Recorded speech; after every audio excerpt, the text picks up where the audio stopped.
ጠቅላይ ሚኒስትሩ በጅግጅጋ የኦጋዴኑ ነዳጅ የማዳበሪያ ፋብሪካ ትራምፕ ጠቅላይ ሚኒስትሩ በየገቡላቸው ቃል ሐራ መሬት በበረሃ ላይ ምን ገጠማቸው በወፍ በረር የምንመለከታቸው ጉዳዮች ናቸው።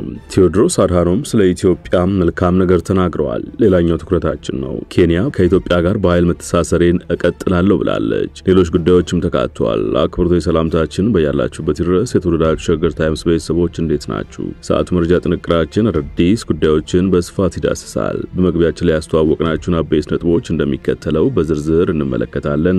አብራችሁን ቆዩ።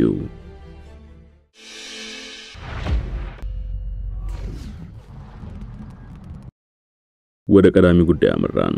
ሐራ መሬት በበረሃ ላይ ምን ገጠመው? የትግራይ ክልል ጊዜያዊ አስተዳደር ሐራ መሬት የተሰኘው የትግራይ ታጣቂ ኃይል ከአፋር በረሃ ላይ ወደ ትግራይ ሊገባ ሲል ከአፋር ህዝብ ጋር ተጋጭቷል ሲል ትናንት ማምሻውን አስታውቋል። ጊዜያዊ አስተዳደሩ ቡድኑ በአፋር ህዝብ ላይ ተኩስ መክፈቱ ምንም እንኳን ተቀባይነት የለውም በማለት አውግዟል። የትግራይ ችግር በትግራይ ተወላጆች ብቻ መፈታት አለበት የሚል እምነት እንዳለውም ገልጧል። ልዩነቶችን በሰላማዊና ፖለቲካዊ መንገድ ለመፍታት ዝግጁ መሆኑን ያረጋገጠው ጊዜያዊ አስተዳደሩ አፋር ውስጥ የሚንቀሳቀሱ የትግራይ ታጣቂ ቡድን ወደ ትግራይ ተመልሶ ድርድር እንዲቀመጥ ጥሪ አቅርበዋል። ሐራ መሬት በነ ጄኔራል ገብረእግዚአብሔር በየነ ወዲ አንጡር አማካይነት የሚመራ ሲሆን በአፋር ራያና ጠለምት አካባቢ የሚንቀሳቀሱ ክፍለ ጦሮች አሉ።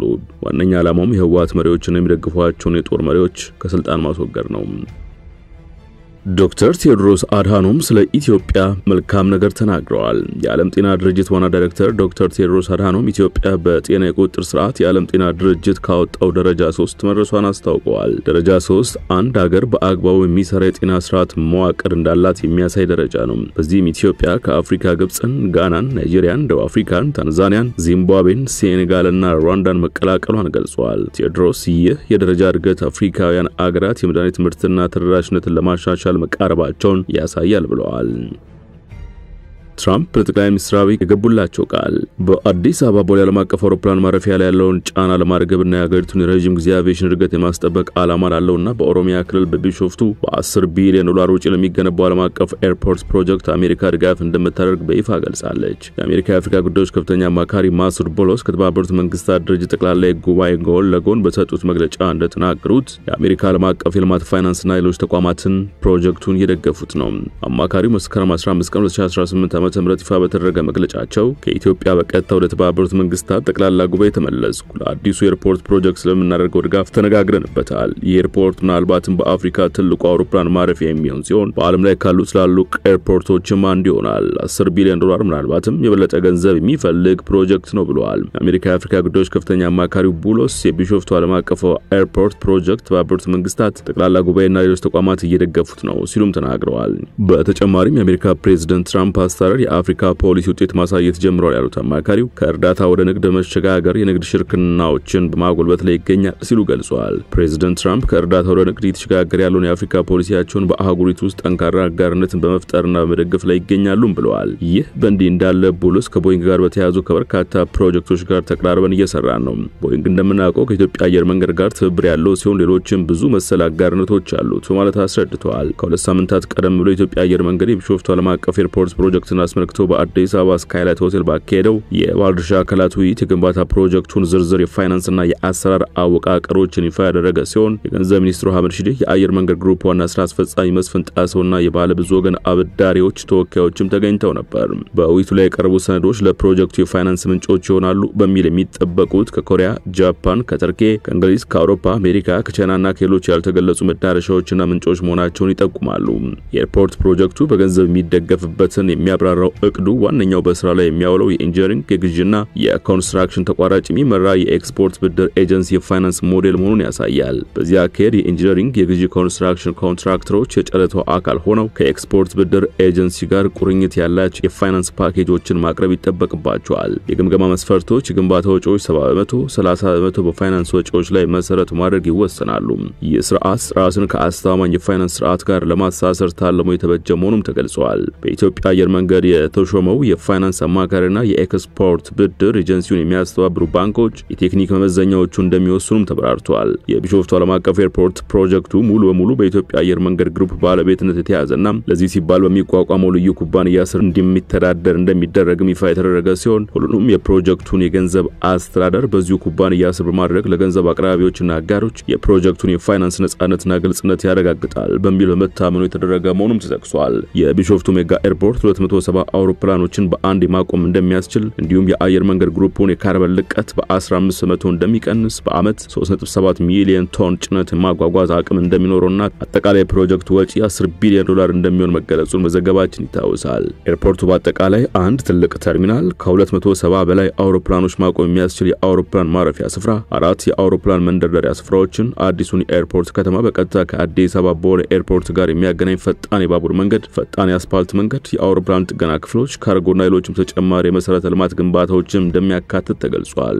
የመጀመሪያው ክፍል ግንባታ በሁለት የአውሮፕላን መንደርደሪያዎችና ሌሎች መሰረተ ልማት ግንባታዎች ተጠናቀው ለአውሮፓውያን አቆጣጠር በህዳር ወር 2029 ስራ እንደሚጀምር እንደሚጠበቅ በመጀመሪያ ምዕራፍ በሚከናወነው ግንባታ ብቻ በአመት 60 ሚሊዮን መንገደኞች እንደሚያስተናግድ ተነግሮለታል።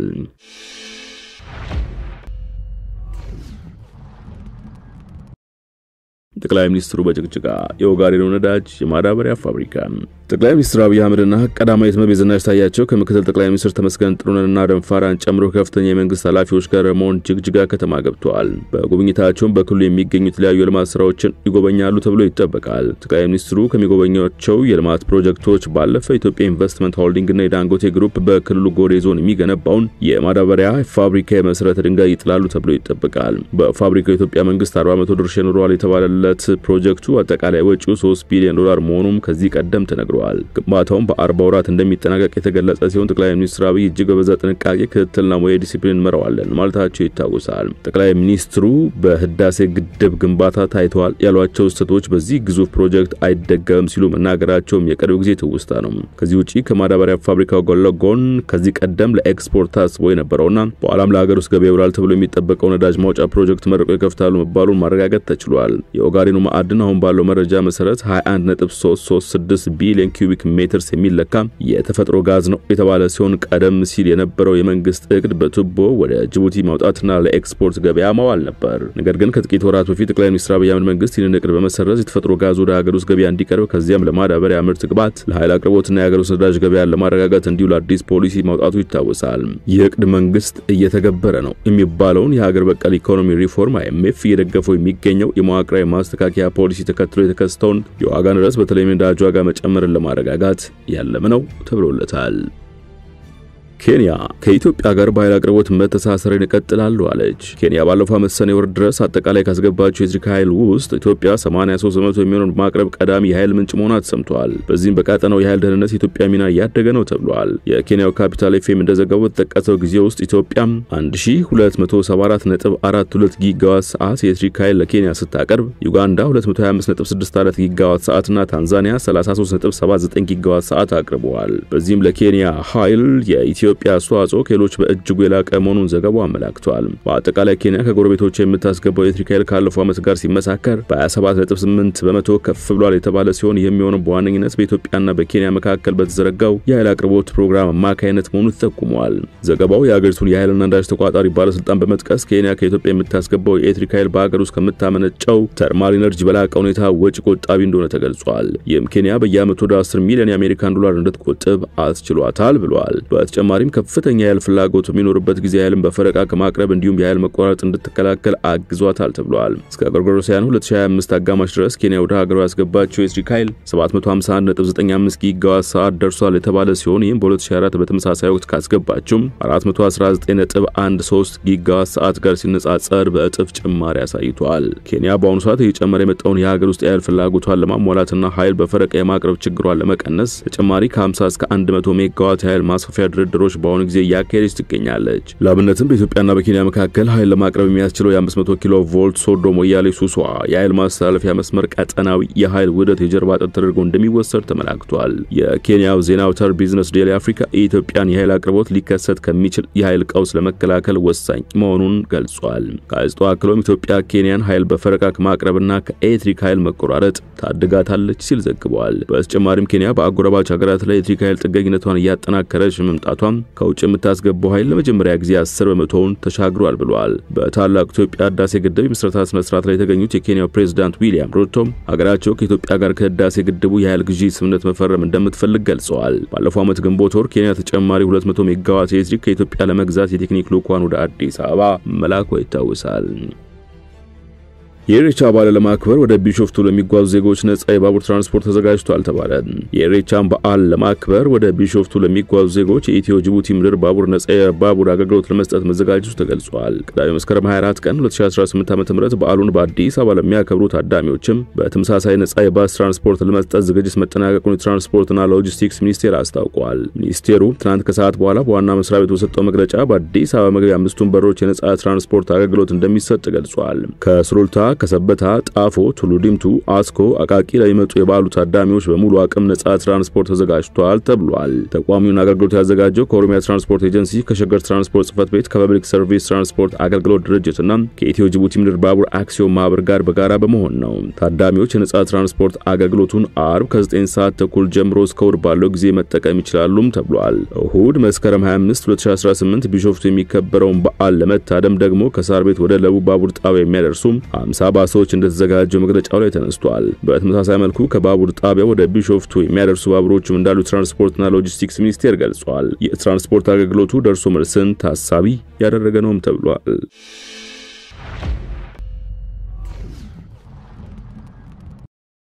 በመጨረሻም ቱርክ ካታር እና ግብጽ ሐማስ ትራምፕን የሰላም እቅድ እንዲቀበል ጫና እያደረጉ ነው ተባለ። በአሜሪካው ፕሬዝዳንት ዶናልድ ትራምፕ የቀረበውን የጋዛ የሰላም እቅድ ተከትሎ ቱርክ ካታርና ግብጽን ጨምሮ በርካታ የአረብ ሀገራት ሐማስ እቅዱን እንዲቀበል ከፍተኛ ግፊት እያደረጉ ነው። እነዚህ ቁልፍ ሽምግልና አድራጊዎች እቅዱ እስካሁን ከተሰጡት ሐሳቦች ሁሉ ምርጡ ስምምነት መሆኑን በመግለጽ የሐማስን አዎንታዊ ምላሽ እየገፋፉ ነው። እቅዱ አስቸኳይ የተኩስ ማቆም፣ ታጋቾች እንዲለቀቁ ማድረግና ሐማስ ትጥቅ ፈቶ ከጋዛ አስተዳደርን መውጣት ይጠይቃል። የፍልስጤም አስተዳደርና ሌሎች ክልል ኃይሎች እቅዱን ሲደግፉ ፕሬዝዳንት ትራምፕ ደግሞ ሐማስ እምቢተኛ ከሆነ እስራኤልን ሐማስን የማስወገድ ስራ እንድትጨርስ ሙሉ ድጋፍ እንደሚያደርጉ ዝተዋል። ሐማስ በበኩሉ በአሁኑ ሰዓት እቅዱን እየመረመረ ነው። የመረጃ ጥንቅራችን አበቃ። በያላችሁበት ሰናይ ጊዜ